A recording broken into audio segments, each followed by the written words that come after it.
Welcome to the Fast Leader Podcast, where we uncover the leadership life hacks that help you to experience breakout performance faster and rocket to success. And now, here's your host, customer and employee engagement expert and certified emotional intelligence practitioner, Jim Rimbach. Call Center Coach develops and unites the next generation of call center leaders. Through our e-learning and community, individuals gain knowledge and skills in the 6 core competencies that is the blueprint that develops high-performing call center leaders. Successful supervisors do not just happen. So go to callcentercoach.com to learn more about enrollment and download your copy of the Supervisor Success Path ebook now. Okay, Fast Leader Legion, today I'm excited because I have somebody on the show today who I just really love her work. I've had the opportunity to collaborate her on several instances, and when you get the chance to actually listen through this episode, you'll see why too. Karin Hurt, as Karen's mom would tell it, Karen's been playing with leadership principles from the time she was a toddler, organizing her stuffed animals and telling them what to do, and later directing her gaggle of younger cousins in family Christmas shows and other shenanigans. But she could never have envisioned the whirlwind that has happened since her transition from an executive to entrepreneur over the last 6 years. Since we last had Karin on the show, she fell in love with her co-author, David Dye, after writing the book 3,000 Miles Apart, merged their businesses, and now partner and help leaders all over the world get breakthrough results without losing their souls through innovative approaches and highly practical tools. They're also dedicated to their philanthropic initiative, Winning Wells, building clean water wells in Cambodia. Karin's work experience is primarily based on 20 years at Verizon, where she held executive positions in HR, leadership development, sales, marketing, customer service, including a long track record of turnaround success with a 2,200-person sales team and a 10,000-person outsourced contact center program. Karin's mission is to stamp out the win-at-all-costs mentality so rampant in organizations and prove that the best way to get results that last is by building a decent human being or being a decent human being. Karin and David's books include Courageous Cultures, How to Build Teams of Micro-Innovators, Problem Solvers, and Customer Advocates, Winning Well, A Manager's Guide to Getting Results Without Losing Your Soul, and a children's leadership book, Glowstone Peak, a story of courage, influence, and hope, written in collaboration with their son, Sebastian. Karin lives in Washington, D.C., or near Washington, D.C. She knows the stillness of a yogi, the reflective road of a marathoner, and the joy of being a mom raising emerging leaders. Karin Hurt, are you ready to help us get over the hump? Oh, yes. Thanks so much for having me. It's great to be with you again. It's been too long. We can't let this gap go again. But I've given my legion a little bit about you, but can you share what your current passion is so that we can get to know you even better? So we are really thinking a lot about courage these days. And it was interesting as we were working with clients over the last couple of years, we would go in to work with the very senior levels and we would hear things like, why don't people speak up? Why am I the only one who finds these best practices? What's wrong with my frontline managers? Why can't they discover these problems and fix them? And then we would be working at the supervisor level doing training, and we would hear things like, nobody wants my ideas. The last time I spoke up, I got in trouble. And we thought, are you working in the same company? So we've been on a mission for the last 2 years to really dig in and do some research in collaboration with the University of North Colorado to study this phenomenon. And what is it about cultures where people do feel safe and they do feel invited and excited to contribute? And what are the behaviors that shut people down?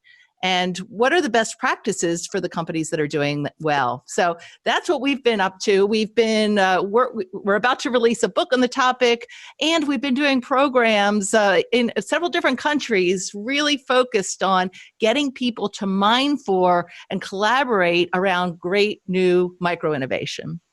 Well, and let's be quite clear. So the book is actually available. Yes. And we'll put a link to it on your show notes page. It's called Courageous Cultures. But in the book, in the very beginning, you actually have the foreword who's written by Dr. Amy Edmondson, who is from Harvard. And, she talks about this important distinction and understanding of psychological safety and courageous cultures? Because we hear a lot in the just society as a whole about psychological safety with the pandemic, with food safety. I mean, so people kind of get exposure to that. And then you're talking about courage. So really, what's the difference here? Yeah. So Dr. Edmondson is really the leadership thinker who coined the term psychological safety. And she wrote a book called The Fearless Organization. And she's done a lot of research on this. And, a psychological safety is there an environment where people feel safe to speak up, to speak the truth? And what is the impact on results when people do feel safe? Courage, on the other hand, so psychological safety is our people, our executives, our leaders throughout the organization creating that environment. So that's, top down.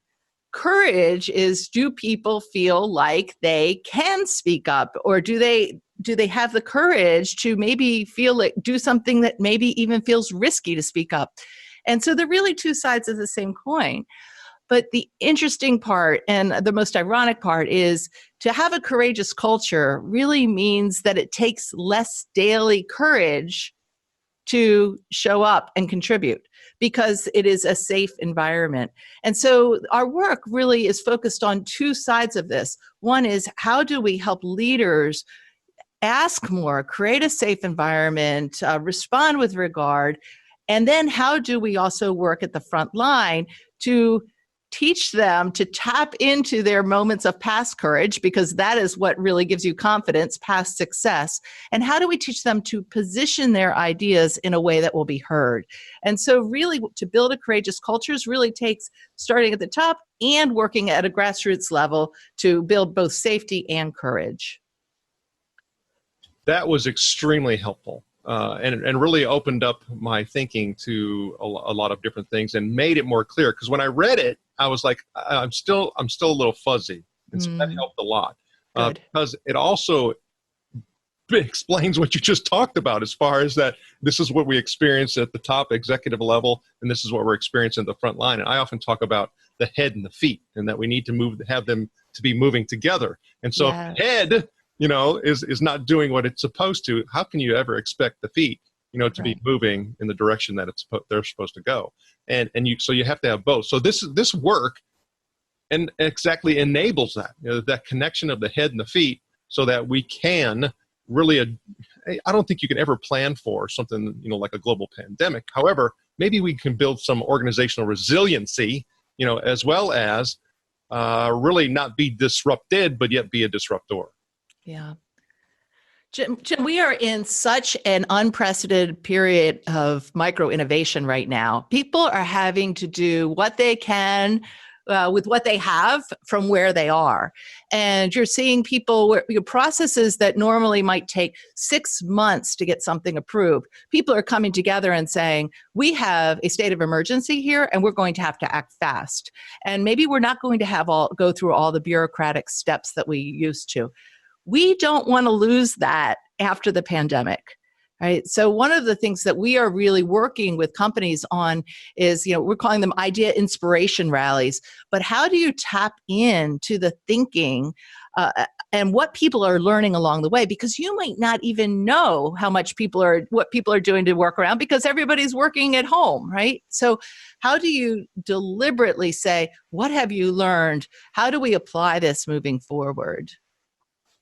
Well, and as you're talking, I start thinking about that particular issue from the perspective of, okay, so I have, the top of the organization that has this issue. It hasn't created the environment by which, I can have a courageous culture. I have also the dysfunction, of the front line and the people who are even at the middle level, not having the wherewithal, the ability, the skills, to be able to speak up effectively. And so I have this overall organizational dysfunction happening. Then bam, I have a global pandemic hit. I mean, really, if I didn't have a courageous culture prior to something like this happening, can I really expect to build it now? I actually think anytime there is a disruption is an opportunity for real change. So it really depends on how you show up. But it was interesting. We were working with a company on a really broad-based leadership program, and we asked them, do you want to continue this right now? Because everybody's got so much else going on and they've got their businesses transforming. Do you want to do it now or do you want to hold? And they said, there is no better time to change the behavior of our leaders than right now, because everyone is having to do things differently. They're already looking for new ways of behaving. They're experimenting. Let's take advantage of this situation, and there's no better time. And I thought that was really interesting. And as I think about this, one of the things that is happening right now for leaders who are doing this well, and there's a huge opportunity for any leader out there to think about this, as you are connecting over Zoom, you are now entering people's homes, right? You have an opportunity to see their dog come in or their toddler climb up into their lap, right? You have a sense of intimacy, ironically, that you may not have had before. And you're having to show more of your vulnerabilities because people are seeing you in your natural habitat. Use that opportunity to build trust and connection. We are also in an environment right now that people are dealing with so much personal stress that goes beyond, people keep saying, oh, what about this transition to working from home? This is not just a transition to working from home. This is a transition to working from home when almost every one of us is dealing with some major life crisis, either an ill parent, is worried about kids trying to homeschool, worried about their own safety. If you can use this time to really get to know your people at a more intimate level and begin to build that psychological safety that is the foundation for trust. It's also a great time to deliberately ask people, what are they doing? What do they think are the best ideas that could help transform, and bring them in? So if you started to act like completely differently on a Wednesday after reading Courageous Cultures in a normal environment, people would be like, whoa, what's going on here? But here, you're already acting differently. So this is a perfect time to show up. And even if you say, you know what, I know I may not have been acting this way in the past, I'm learning a lot. And these are unprecedented times. And here's what I'm learning. I hope you can learn with me. Let's do this together. Okay, so what you just explained right there for me is all about, behavior awareness, behavior modification, and then practice in order to make it stick. And here's what we're going to do, because you have a co-author, David Dye, and a husband, David Dye. We're actually going to have him on the Fast Leader Show as well. And what we're going to do is we're going to focus in on you setting the groundwork and the foundation of Courageous Cultures. And then when we have David on, we're going to talk about that, actual behavior modification and practice component, because that's critically important, where people, it's not just me knowing, right? It's me doing, and I have to close the gap, the knowing and doing gap. So let's really continue on this knowing part with you, because for me, I think it's, we have to get the specifics. In order for us to be able to self-identify, organizationally identify, we have to do that in order for us to be able to flip it into practice. So you talk about, 5 things that's important for us to understand about how courage works in the book. And so is that people, and you mentioned this, some of these already, but we're going to get a little bit specific on these. It says that people don't think leadership wants their ideas. No one asks. They lack confidence to share, and they lack the skills to share more effectively, and that people don't think anything will happen, so they don't bother. Now, when we start talking about the myth, I always talk about the myth of multitasking. I can't focus on all 5 of those things. It's just not possible. So for me, I need to get the biggest bang for my buck. So which one of those do I focus on first to start this transformation process? I would start absolutely 100% on no one asked. 49% of the respondents in our research said they had ideas to share, but nobody is asking. They're not regularly being asked for their ideas. And then when we said, well, if you were to share an idea, what would that idea do? And, it wasn't things like, oh, I want kombucha on tap in the break room, right? It was really good business ideas that were being withheld. how to improve a customer experience, how to improve a process, how to get employees more engaged in their work. So that's the no one asked. And here's what we found. People think they're asking because a couple of things. They say, well, I've told my team I have an open door. The problem with an open door is that it still requires courage to come through it, right? So if you go out and ask people what we call courageous questions, which are a little vulnerable because you're asking for something that you may get an uncomfortable answer, and they're very specific. So for example, what is one thing that's really ticking off our customers? See, now you have to, so you can't say, it's unlikely people are going to say, oh, nothing, right? You make it very safe to talk about something that you're hearing from the front line. Or what is one area that I really should focus on improving as a leader in the next 30 days? Those kinds of, because it's easy to think of one thing. And then once people say one thing, then you could say, fantastic, you're responding with regard. Thank you so much. What else? And now you've opened a safe conversation.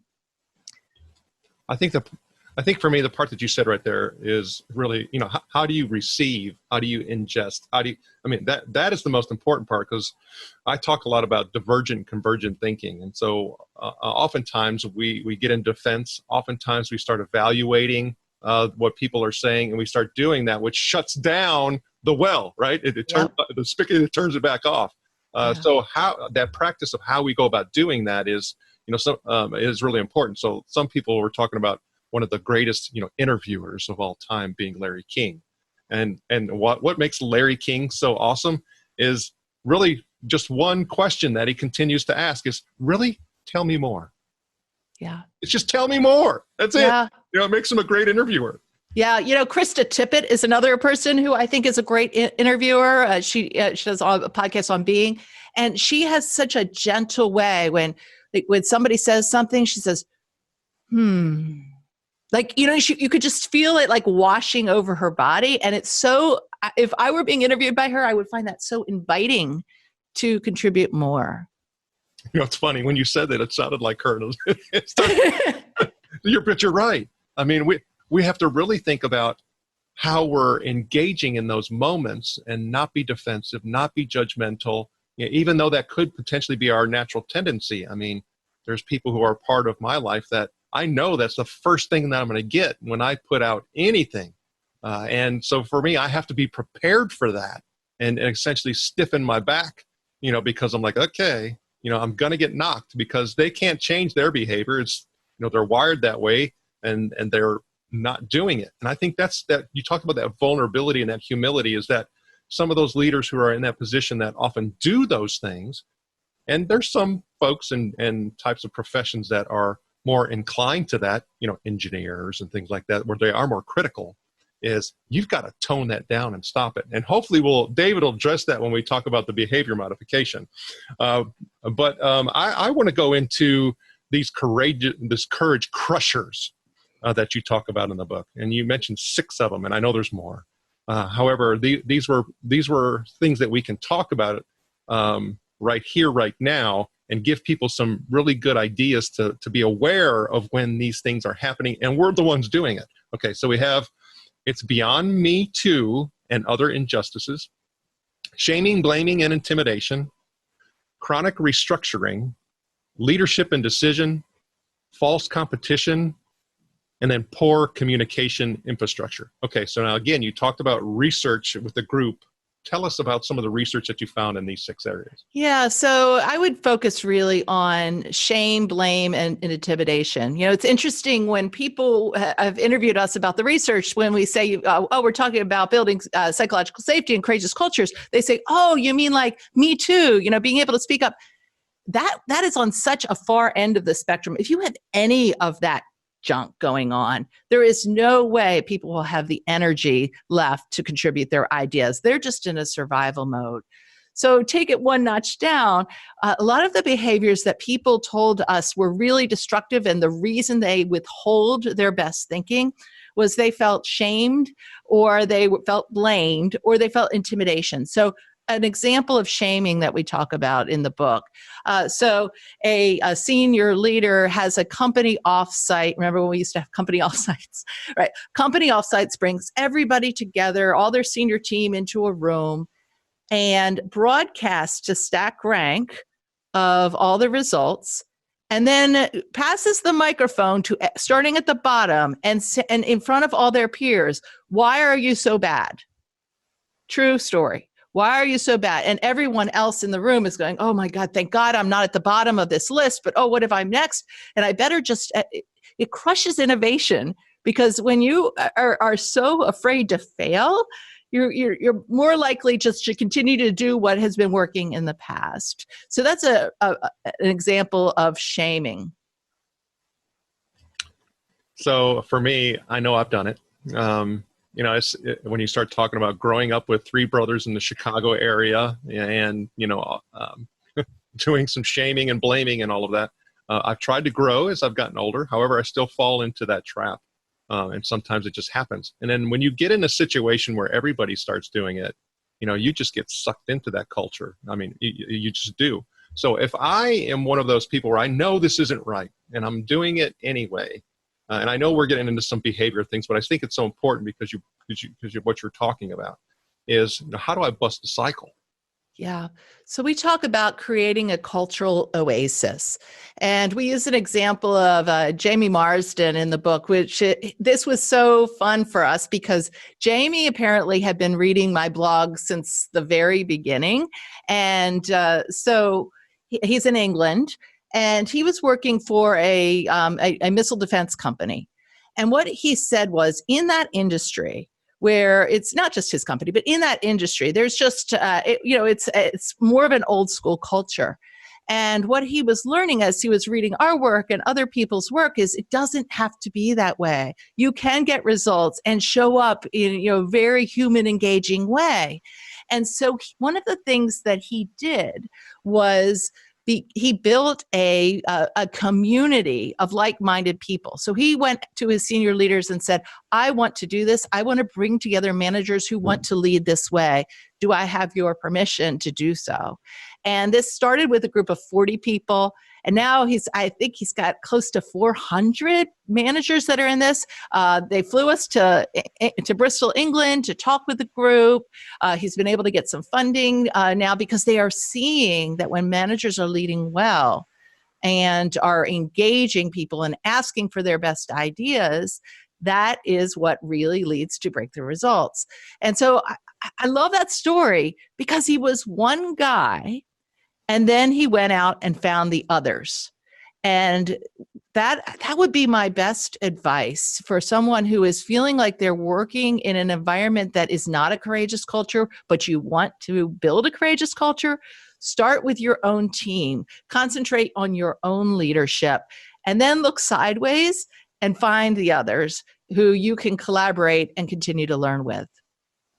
So it's that starting where you are, right? Now you talk about, in order to try to make this easy for people to really focus in, because you have to chunk down things. I mean, it's, you can't, really look at the entire thing. And that's one way of starting to chunk it down. But you also talk about the two things being important for us to start with this transformation process. And you talk about curiosity and clarity. So why are these two things most important? Yeah. And so the clarity, when you think about clarity, that's saying, first of all, you have to be clear about a couple of things. One, you have to be clear that you really want people's ideas, and you need to reinforce that 5 times 5 different ways and ask in lots of ways. Be very clear. I really care about your ideas and best thinking. You also need to be clear about your strategy, because it's hard for people to come up with really good ideas if they don't know what kinds of ideas that you need. So, so that's another element. Is a lot of the times when when managers complain to us that their people aren't strategic, it's that they have not given their teams enough information to actually think strategically. They've not had enough transparency. So that's clarity. And then curiosity is showing up genuinely curious, not thinking you have all the answers, but showing up genuinely curious, asking people for their best thinking. And David will share with you some of our very specific tools on doing that.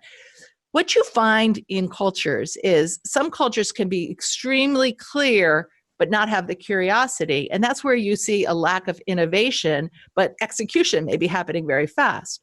If you've got a culture that's very curious at the expense of clarity, you might have a lot of lone rangers running around and it may take longer to implement. So we say, start where you aren't. If you are in a culture that's more really good at the clarity, you've got that down, then go and work on the curiosity part first. If you've got a very curious culture, but you're having trouble getting to an executable plan, then work on some of the clarity tools. Well, that's very helpful. And again, just to reiterate for those, we are actually going to have your co-author, husband, business partner, David Hurt, on the show. David Dye. David Dye. David Hott, that's right. People do that all the time. Sorry. And he is actually going to get into how we are really going to put in new behaviors in order to make this transformation work. So we will connect also both of these episodes on your show notes pages in order for people to be able to see the foundation, the understanding, and then move into the transition, the transformation. So needless to say, when we start talking about the work that you've been doing and yet to do, requires a whole lot of inspiration. And you provide it, but then you also seek it and you amplify it, and that's most appreciated. But one of the things that we look at on the show are quotes in order to help us, to really have some of that inspiration. Is there a quote or two that you like that you can share? Well, Eleanor Roosevelt, do one thing every day that scares you is an important one for me, I would say. And it's interesting. I gave that little magnet with that quote on to someone on my team 20 years ago. And every couple of years, he writes to me and he said, I still have the magnet, and here's what I did today that was scary. And I think that's an important thing. I always say, if you don't feel like you've jumped out of an airplane recently, you're probably not stretching yourself enough. Of course, this has been an interesting 7 weeks of doing one thing every day that scares me a lot as we begin to pivot our organization and respond to a new normal here. So I think that's one that continues to be top of mind. Well, you know what? As you say that, I'm like, okay, maybe I need to jump more so I don't feel like I'm pushed. Well, needless to say, when we start talking about getting to the point of this type of clarity and curiosity, there's humps that we get over. Some of those humps are because we caused them because we were being courageous. Sometimes we are pushed, but they're learning lessons, right? So can you tell us about a time when you've gotten over the hump? Yeah. So interestingly, about 5 years ago, like everything just crashed sort of all at the same time. I had just left Verizon about a year before to build my company. And of course, when you're in a startup mode, you're investing your money and you're not getting the clients as fast as you want. And there's this massive learning curve. And I think that was about the time that you and I met, actually, where, I'm just trying to figure it all out. How do you do social media? How do you show your brand? And so in the middle of all that, which required a lot of courage and a lot of energy, my mother got extremely sick and died. My husband at the time had an absolute midlife life crisis. And one day I'm on a Zoom call with people in another country trying to pitch what would have been the biggest contract that I had to date. In the middle of the call, completely out of the blue, he says, I'm leaving. I'm like, what? Totally blindsided by that. I'm like, can you wait till I finish the call?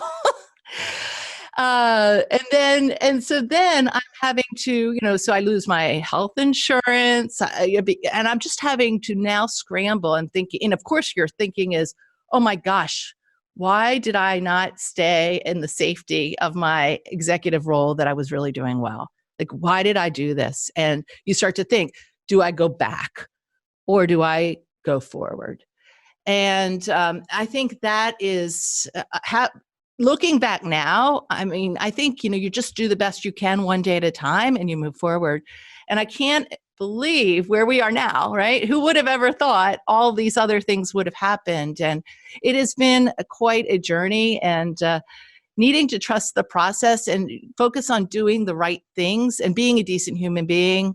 One of the things that really got me through all of that is all of the wonderful people that I met.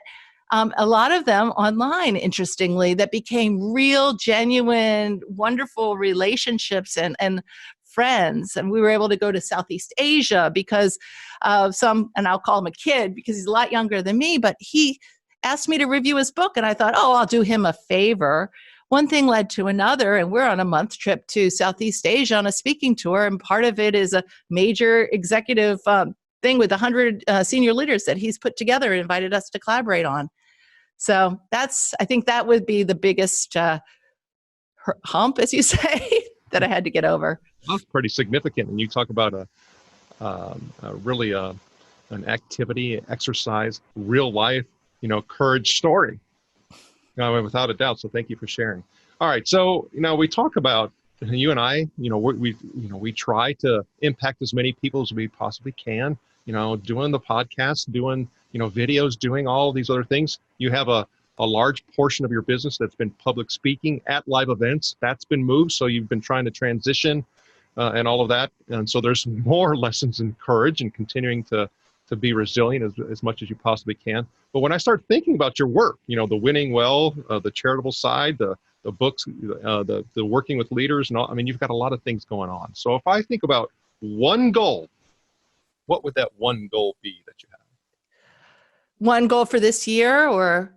I don't want to frame you. I want Well, we are really looking forward to getting this message out with a book, because I really, winning well, we feel very, very good about that book. This one is such an important and timely message for people right now. So I think our goal is to really serve as many people as we can with this message and open a conversation about how do we build more courageous cultures, because we need more courage now than we ever have before. And so, I really think we have something to offer here, and I want to spread the word.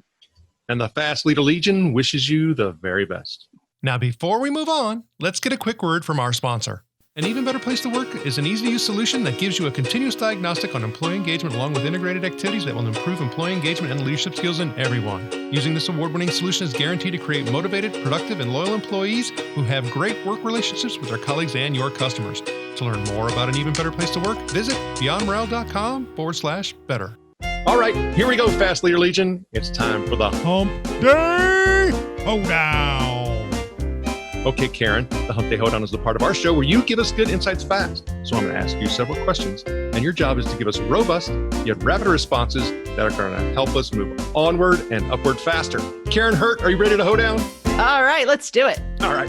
So what is holding you back from being an even better leader today? The inability to get on an airplane. What is the best leadership advice you have ever received? Be yourself. What is one of your secrets that you believe contributes to your success? Genuine human connection. And what would be one tool that you feel helps to lead you in business and life? Zoom. And what would be one book that you'd recommend to our Legion? It could be from any genre. Of course, we're going to put a link to Courageous Cultures on your show notes page as well. I would say anything by Seth Godin, particularly Tribes. Okay, Fast Leader Legion, you can find links to that and other bonus information from today's show by going to fastleader.net/Karin Hurt 2, because Karin's been on the show before. Okay, this is my last Hump Day Hoedown question, Karin. Imagine you had the opportunity to go back to the age of 25. You have the knowledge and skills to take back with you, but you know what? You can't take them all. You can only take one. So what piece of knowledge or skill would you take back with you, and why? I would say don't be so self-critical. And because I think I had a lot more skills than I thought I did at that point. And so just to be able to see yourself as other people see you. Karin, I had fun with you today. Can you please share with the Fast Leader Legion how they can connect with you? Yes, we would love to connect on LinkedIn. I'm Karin with an I, or our website is letsgrowleaders.com. And you can get to our book website, courageousculturesbook.com, either directly or through that website. Karin Hurt, thank you for sharing your knowledge and wisdom. The Fast Leader Legion honors you and thanks you for helping us get over the hump. Thank you for joining me on the Fast Leader Show today. For recaps, links from every show, special offers, and access to download and subscribe, if you haven't already, head on over to fastleader.net so we can help you move onward and upward faster.